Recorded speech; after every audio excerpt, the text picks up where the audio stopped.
Subjective assessment. तो subjective assessment के बारे में I have discuss in previous class subjective assessment and objective assessment. First one is subjective assessment. Subjective assessment उसको कहते हैं जो इंफॉर्मेशन हम पेशेंट से लेते हैं, या पेशेंट जो चीज़ हमें बताता है, हम जो इंफॉर्मेशन चाहिए वो इंफॉर्मेशन जो पेशेंट देगा उसको हम लोग सब्जेक्टिव असेसमेंट कहते हैं। तो subjective assessment involve information received from the patient और इट्स अटेंडेंट अबाउट हिज और हर डिजीज और problem by asking personal information, chief complaint and history. ठीक है। तो कई बार ऐसा भी होता है कि पेशेंट बता नहीं सकता है, बोल नहीं कर सकता है, तो वैसे कंडीशन में हम लोग क्या करते हैं, उसके अटेंडेंट से भी इंफॉर्मेशन लेते हैं। बहुत सारा पेशेंट जो है उसके हम लोग अटेंडेंट से भी इंफॉर्मेशन लेना पड़ता है। ठीक है। तो या तो पहले पेशेंट अगर देने की स्थिति, इंफॉर्मेशन बताने की स्थिति में है तो पेशेंट से ही लेंगे, और अगर नहीं है तो उससे जो भी क्लोज है उसका घर वाला, उससे हम लोग इंफॉर्मेशन गैदर करते हैं, लेते हैं, उसके डिजीज़ के बारे में, उसके प्रॉब्लम के बारे में, और इसके अलावा वो उसके पर्सनल कुछ इन्फॉर्मेशन है वो भी लेते हैं, उसके चीफ कंप्लेंट क्या है और हिस्ट्री। इतना चीज़ जो है वो सब्जेक्टिव असेसमेंट का पार्ट है। तो जो पर्सनल इन्फॉर्मेशन कुछ हम लोग लेते हैं उसमें नेम हो गया, एज हो गया, जेंडर हो गया, ऑक्यूपेशन हो गया, रिलीजन या रेस हो गया, address, mobile number and chief complaint and history, और साथ में डेट। तो ये सब्जेक्टिव असेसमेंट का ये पार्ट है। सबसे पहले नेम, कोई भी पेशेंट आता है तो आप उससे उसका नाम पूछते हैं। ठीक है। तो name is important for recognising a patient, for evidence, patient के रिकॉर्ड के लिए, फॉर टेकिंग रिकॉर्ड, है ना, फॉर एविडेंस नेम जो है वो नाम जानना जरूरी है ना, सो दैट कि अगर किसी तरह का क्वेरी होता है बाद में ऑफिशियल, तो आप बता सकते हैं कि इस नाम का पेशेंट को आपने देखा था या नहीं देखा था। तो इसलिए नेम का अपना सिग्निफिकेंस है। दूसरा चीज़ है एज। तो एज जो है वो भी काफ़ी इम्पॉर्टेंट है। बहुत सारे ऐसे डिजीज होते हैं जो कि एल्डरलीज में होते हैं, यानी कि जो 50 के बाद होते हैं, और बहुत सारे ऐसे डिजीज होते हैं जो बच्चों में होते हैं। तो अगर आप एज पूछते हैं या एज आपको पता है तो उससे कुछ हद तक डिजीज के बारे में पता लग सकता है। जैसे कि अगर किसी को घुटना में दर्द है और उसका एज 50 के अबव है, 60 है, 55 है, 60 है, तो ये साइन है डीजेनरेटिव चेंजेस का, है ना। जो कार्टिलेज है या बोन्स है उसमें डीजेनरेटिव चेंजेस है, उसका साइन है। या ऐसा कह सकते हैं कि उस पर हम लोग तुरंत सोचेंगे कि ऑस्टियोआर्थराइटिस का केस हो सकता है। ठीक है, क्योंकि उसका एज ऐसा है, उस एज ग्रुप को ही ज़्यादा ऑस्टियोआर्थराइटिस होता है। दूसरी तरफ मान लीजिए कोई बच्चा है, तो बच्चा अगर कंप्लेन करता है घुटने में पेन के लिए, तो हम लोग क्या करते हैं, उसमें ऑस्टियोआर्थराइटिस वहाँ हम लोग सोचेंगे भी नहीं कि ऑस्टियोआर्थराइटिस हो सकता है, क्योंकि बच्चों में ऑस्टियोआर्थराइटिस नहीं होता है, डीजेनरेटिव चेंजेस नहीं होता है। तो उसके लिए हम लोग कुछ और सोचेंगे, या तो इन्फ्लेमेटरी डिजीज होगा या रूमेटिक डिजीज होगा। ठीक है। तो एज जो है उसका एक सिग्निफिकेंस है, जिससे कि आपको पता चल सकता है, कुछ अंदाजा लग सकता है कि ये किस तरह का डिजीज है, इस एज में इस तरह के डिजीज पाए जाते हैं। ठीक है। नेक्स्ट में है जेंडर, मेल एंड फीमेल। तो जेंडर में आइदर पेशेंट मेल है या फीमेल है। बहुत सारे ऐसे डिजीज होते हैं जो मेल में ज़्यादा होते हैं, और बहुत सारे ऐसे डिजीज जो होते हैं वो फीमेल में ज़्यादा होते हैं। जैसे कि एंकाइलोजिंग स्पॉन्डिलाइटिस एक डिजीज है जो कि मेल में ज़्यादा होती है ना। अगर कोई पेशेंट अगर आ रहा है उस तरह का सिम्टम्स लिए हुए, मेल है वो, तो हम लोग समझ सकते हैं कि एंकाइलोजिंग स्पॉन्डिलाइटिस का पेशेंट है। इसके अलावा कुछ ऐसे डिजीज होते हैं जो फीमेल्स में ज़्यादा पाए जाते हैं, तो जैसे कि ऑस्टियोपोरोसिस, हड्डी जो होता है वो लेटर स्टेज में जो है वो ऑस्टियोपोरोज्ड हो जाता है, अगर ऑस्टियोपोरोसिस है। या फिर रूमेटॉइड आर्थराइटिस एक डिजीज़ है, इन्फ्लेमेटरी डिजीज़ है, तो वो औरतों में ज़्यादा पाया जाता है। इसलिए जेंडर का भी एक इम्पॉर्टेंस है, जिससे कि हम बहुत सारे डिजीज़ को रूल आउट कर सकते हैं। नेक्स्ट है ऑक्यूपेशन। ऑक्यूपेशन भी एक इम्पॉर्टेंट फैक्ट है। क्योंकि ऑक्यूपेशन बहुत सारा जो डिजीज होता है ऑक्यूपेशन रिलेटेड होता है। बहुत सारे डिजीज ऐसे होते हैं कि कुछ खास तरह के ऑक्यूपेशन में अगर पेशेंट वो चीज़ डेली कर रहा है तो उसका कोई एक पार्ट जो होता है वो ज़्यादा प्रेशर पड़ रहा है और उससे रिलेटेड उसको डिजीज हो सकता है। इसीलिए ऑक्यूपेशन का भी एक इम्पॉर्टेंस है। नेक्स्ट है रिलीजन और रेस। रिलीजन का मतलब है जैसे हिंदुइज्म है, कोई मुस्लिम्स हैं, सिख हैं या क्रिश्चियंस है, तो सबका अपना अपना कुछ हर एक रिलीजन का अपना कुछ रिचुअल्स होता है, करने का एक तरीका होता है ना। तो उसमें क्या होता है कि खास तरह का रिचुअल्स जो है वो अगर वो करता है तो उसमें उसको प्रॉब्लम के लिए हम लोग सोच सकते हैं कि वो इसके कारण हो सकता है। तो इसलिए रिलीजन का भी एक रोल है। रेस का भी एक रेस है। रेस कहने का मतलब जैसे इंडियंस जो है वो एक अलग रेस है, जो अफ्रीकन है वो अलग रेस है, मंगोलियन है वो अलग रेस है, अमेरिकन है वो अलग है, ऑस्ट्रेलियन है वो अलग रेस है। तो कुछ कुछ रेस ऐसे होते हैं कि जिसमें किसी खास बीमारी जो है वो ज़्यादा पाई जाती है, इसलिए रेस का भी एक इम्पॉर्टेंस है। नेक्स्ट में एड्रेस एंड मोबाइल नंबर। तो ये हम लोग एड्रेस उसका जानना जरूरी है, मोबाइल नंबर, सो दैट कि हम उससे कंसल्ट कर सके, बाद में भी कंसल्ट कर सके। इसके अलावा वो लोकेलिटी का भी इससे पता चलता है। अगर कई बार होता है कि एड्रेस से ये पता लग जाता है कि वो किस लोकेलिटी से आया है। अगर उस लोकेलिटी में कोई खास डिजीज अगर ज़्यादा फैल रहा है तो हमको तुरंत दिमाग में आता है तो उस लोकेलिटी से आया है, उसका एड्रेस है, इसका मतलब है कि उसको ये डिजीज होगा, क्योंकि उससे रिलेटेड उसका सिम्टम दे रहा है। कई बार ऐसा होता है कि जब पेशेंट बाहर से आते हैं, जैसे दिल्ली से आते हैं, और उसमें अगर बुखार लग जाता है तो उसको हम लोग जल्दी से डेंगू का टेस्ट करते हैं। तो डेंगू जो है उसमें ज़्यादा होने की संभावना है ना। तो इस तरह से जो हैबिटेट है या जो एड्रेस है उससे हमको कुछ पॉइंट मिल सकता है जिससे कि हम लोग आगे सोच सकते हैं। नेक्स्ट है चीफ कंप्लेंट। तो चीफ कंप्लेंट में जो पेशेंट का मुख्य रूप से जो प्रॉब्लम है, जिस चीज़ के लिए आपके पास वो आया है, उसको चीफ कंप्लेंट कहेंगे। उसका ड्यूरेशन देना है, कितने दिनों से है और ये कौन से साइड में है, लेफ्ट है आइदर या राइट साइड में है। Now the history is also a important part of subjective evaluation, और it is a very important part of whole evaluation और assessment। तो हिस्ट्री जो है वो बहुत सारे ऐसे डिजीज हैं जो कि हिस्ट्री से ही हमको डिजीज का पता लग जाता है, इसलिए हिस्ट्री बहुत इम्पॉर्टेंट है। तो हिस्ट्री को भी हम लोग कई भाग में बांटे हैं, present history, past history and family history, personal history. तो हिस्ट्री सबसे पहले प्रेजेंट हिस्ट्री।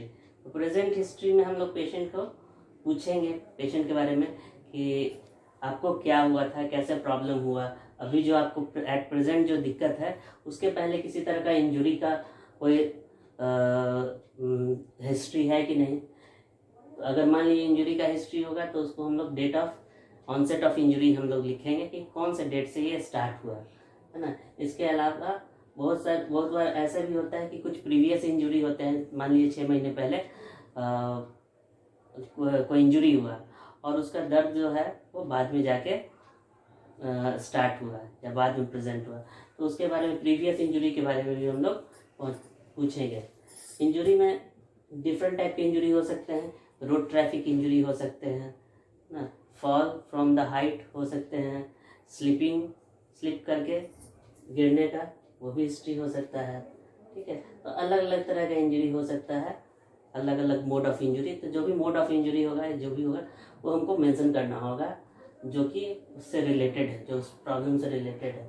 इसके अलावा पास्ट हिस्ट्री में हम लोग पूछते हैं कि ये अभी तो प्रॉब्लम हुआ, उससे पहले जो है कभी इस तरह का एपिसोड हुआ था 5 साल 10 साल या 1 साल पहले।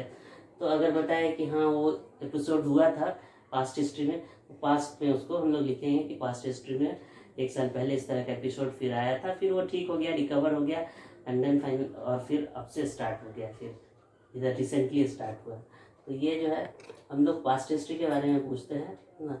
इसके अलावा हम लोग पेशेंट को कोई सर्जरी पहले हुई है कि नहीं उसके बारे में पूछते हैं ना। कोई कार्डियक सर्जरी हुई है कि नहीं, या ब्रेन की इंजरी के बाद सर्जरी हुई है कि नहीं, या पेस मेकर तो नहीं लगा है, या मेटल इम्प्लांट तो नहीं है, ठीक है। तो बहुत सारे ऐसे कंडीशंस होते हैं, जैसे कार्डियक सर्जरी हुआ, ब्रेन की सर्जरी हुआ, तो ये सब जो है काफ़ी बड़ा सर्जरी और कॉम्प्लिकेटेड है, जटिल है।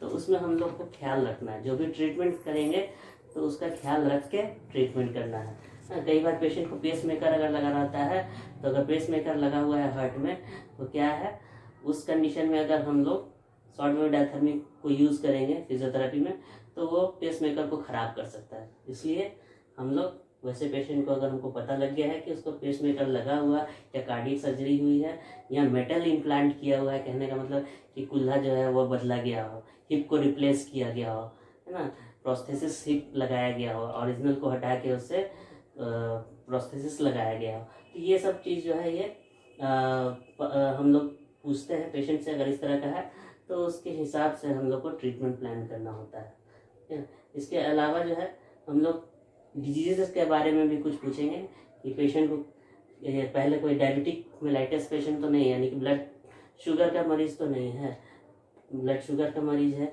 या ISTN हाइपरटेंसिव तो नहीं है, ब्लड प्रेशर तो नहीं बढ़ा हुआ है, या ट्यूबरकुलोसिस तो नहीं है, इन्फेक्शियस डिजीज़ है, रिमेटिक डिजीज़ है, और यानी इन्फेक्शियस और कम्युनिकेबल डिजीज़, जो कि एक से दूसरे में फैलने वाला डिजीज़ है।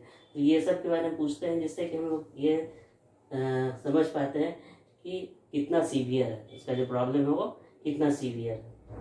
इसके अलावा हम लोग प्रीवियसली अगर वो उसको कोई डिजीज़ है, जैसे हाइपरटेंशन है या शुगर की बीमारी है, डायबिटिक मेलाइटिस है, तो उसके लिए मेडिसिन उसको क्या चल रहा है, अभी एट प्रेजेंट कौन कौन सा मेडिसिन वो ले रहा है, उसके बारे में मेंशन करना है।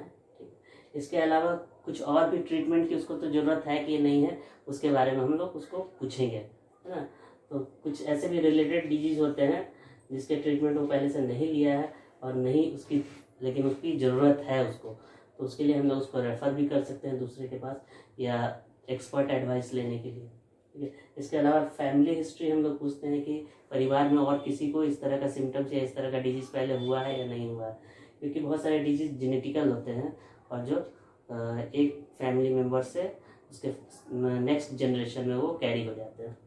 इसके अलावा हम लोग पर्सनल हिस्ट्री कुछ पूछते हैं, जिसमें कि पेशेंट को कोई अल्कोहल का आदत तो नहीं है या स्मोकिंग का हैबिट तो नहीं है।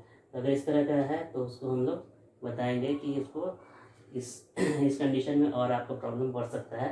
इसके अलावा प्रेगनेंसी से रिलेटेड अगर कोई अगर फीमेल पेशेंट है, अगर उसको प्रेग्नेंट है, तो उसको भी हम लोग बहुत सारे प्रिकॉशन रखते हैं, बहुत सारे मूवमेंट या बहुत सारे मोडेलिटीज़ को नहीं अप्लाई करते हैं। इसके अलावा अगर मेंस्ट्रुअल प्रॉब्लम अगर है तो उससे भी रिलेटेड हम लोग बात पूछ सकते हैं, सो दैट कि उसका जो ट्रीटमेंट है वो सही डायरेक्शन में चल सके। Now the history of pain. Pain का हिस्ट्री हम लोग लेंगे, जिसमें सबसे पहले हम लोग पूछेंगे type of pain. Type of pain में किस तरह का पेन है, जो दर्द अगर पेशेंट कंप्लेन कर रहा है पेन का, क्योंकि ज़्यादातर पेशेंट जो होता है वो पेन के बारे में कंप्लेन करता है। ऑर्थोपेडिक पेशेंट जो होता है वो पेन उसका सबसे कॉमन जो है वो सिम्टम है। तो टाइप ऑफ पेन में आइदर कंटिन्यूअस होगा या इंटरमिटेंट होगा या पीरियोडिक होगा, यानी कि अगर लगातार एक तरह का पेन रहता है पेशेंट को, बढ़ता घटता नहीं, तो उसको कंटिन्यूअस कहेंगे। इंटरमिटेंट पेन, इसमें पेशेंट अगर बताता है कि कुछ समय के लिए दर्द रहता है, या सुबह में दर्द रहता है, दोपहर में ठीक हो जाता है, फिर शाम में जो है वो फिर हो जाता है, पीरियोडिक पेन रहता है, तो उसमें या तो इंटरमिटेंट हम लोग लिखेंगे अगर बीच बीच में नहीं रहता है पेन, या फिर पीरियोडिक होता है कि एक खास समय में वो पेन आता है और बस उस खास समय में थोड़ी देर रहता है, 1 घंटा या 2 घंटा, तो उसके बाद चला जाता है, फिर अगेन नेक्स्ट डे भी उसी तरह है। अगर उस तरह से अगर कंप्लेन है पेशेंट का पेन के बारे में, तो उसको हम लोग कहेंगे पीरियोडिक। नेक्स्ट में नेचर ऑफ पेन। नेचर मतलब किस प्रकृति का है, दर्द किस तरह का है। प्रिकलिंग हो सकता है, जैसे कोई चुभा रहा हो कुछ, उस टाइप का हो सकता है।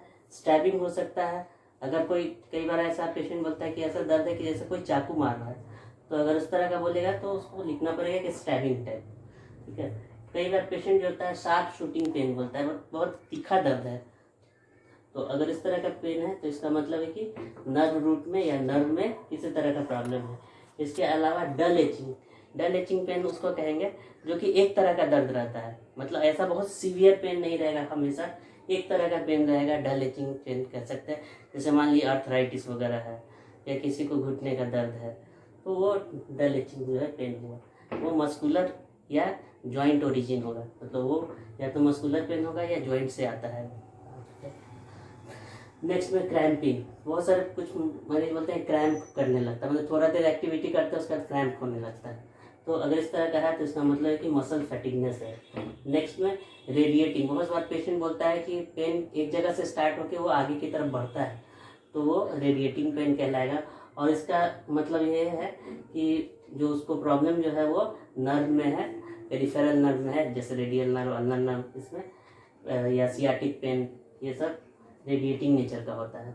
या सर्वाइकल स्पॉन्डिलोसिस भी अगर होता है तो उसमें भी जो है रेडिएटिंग पेन होता है। इसके अलावा बर्निंग और स्टिंगिंग, कई बार पेशेंट को जलन जैसा उसको दर्द होता है, तो इसका मतलब है कि सिंपैथेटिक नर्व का उसको प्रॉब्लम है या कोई पैथोलॉजी है।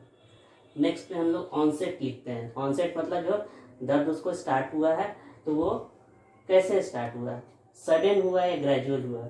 ग्रेजुअल मतलब उसको कोई ऐसा याद नहीं है, बस एक बार मतलब कंटिन्यूसली जो है उसको पेन रहता है, कब स्टार्ट हुआ ये उसको याद नहीं है ठीक से, या कई बार तो उसको हम लोग ग्रेजुअल कहेंगे। कई बार पेशेंट जो है वो कहता है कि जब चोट लगा या इंजरी हुआ उसके बाद से दर्द स्टार्ट हो गया, तो अगर उस तरह का हिस्ट्री देता है तो वहाँ पे सडन होगा। ऑनसेट ऑफ पेन क्या होगा, सडन होगा। एग्रीवेटिंग फैक्टर, इसमें हम पूछते हैं पेशेंट से कि क्या काम करने से या कौन सा ऐसा एक्टिविटी है उसको करने से पेन आपका बढ़ जाता है, तो पेशेंट बताएगा कि हम काम कुछ करते हैं या कोई ज़्यादा देर चलते हैं या ज़्यादा देर खड़े रहते हैं या कोई खास तरह का काम किसी खास तरह की अवस्था में करते हैं, पोस्चर में करते हैं, तो मेरा दर्द जो है बढ़ जाता है। तो एग्रीवेटिंग फैक्टर में उसको हमको लिखना होगा कि कौन से एक्टिविटी से बढ़ जा रहा है। फिर उसके बाद हम लोग रिलीविंग फैक्टर पूछते हैं, यानी कि कौन सा ऐसा एक्टिविटीज है या कुछ ऐसा पोस्चर है जिसमें कि उसका दर्द जो है वो कम जाता है, आराम हो जाता है दर्द में। तो कई बार पेशेंट बढ़ जाता है ड्यूरिंग रेस्ट के समय में उसको आराम हो जाता है। या बहुत बार ऐसा भी होता है कि कुछ पेशेंट बताता है कि जब एक्टिविटी करते हैं तो हमको आराम हो जाता है और जब मतलब रेस्ट में रहते हैं तब पेन हमको फील होता है, तो ऐसा भी हो सकता है। नेक्स्ट है साइट ऑफ पेन। साइट में हम लोग कौन से रीजन में पेन है, किस जगह पे पेन है, उसके बारे में हम लोग पूछेंगे, ठीक है। इसके अलावा पेन असेसमेंट जो है हम लोग वास स्केल पे भी करते हैं। यह है विजुअल एनालॉग स्केल। वास स्केल हुआ विजुअल एनालॉग स्केल। ये स्केल पे हम लोग पेन जो है उसको उसके इंटेंसिटी को हम लोग बताते हैं। अगर उसका एकदम पेन नहीं है, कुछ भी नहीं है, तो वो 0 हो गया। अगर पेन हल्का फुल्का पेन है तो 1 2 हो सकता है। अगर एक मीडियम रेंज का पेन है, मॉडरेट पेन है, तो उसको 5 पे रखेंगे। और अगर मीडियम से भी थोड़ा ज़्यादा है तो उसको 7 8 9 दे सकते हैं। और कुछ पेशेंट को बोलता है बहुत सीवियर पेन है, यानी कि एकदम वो अनटॉलरेबल है, जिसको वो बियर नहीं कर सकता है पेन को, एकदम सीवियर पेन है या बेहोश हो जा रहा है दर्द से, तो वो सीवियर पेन, तो उसको हम लोग 10 देंगे, 9 या 10 देंगे, ठीक है। इसके अलावा पेन का हम लोग बॉडी चार्ट बना के भी उसको हम लोग पेन के साइड को इंडिकेट कर सकते हैं, बॉडी चार्ट।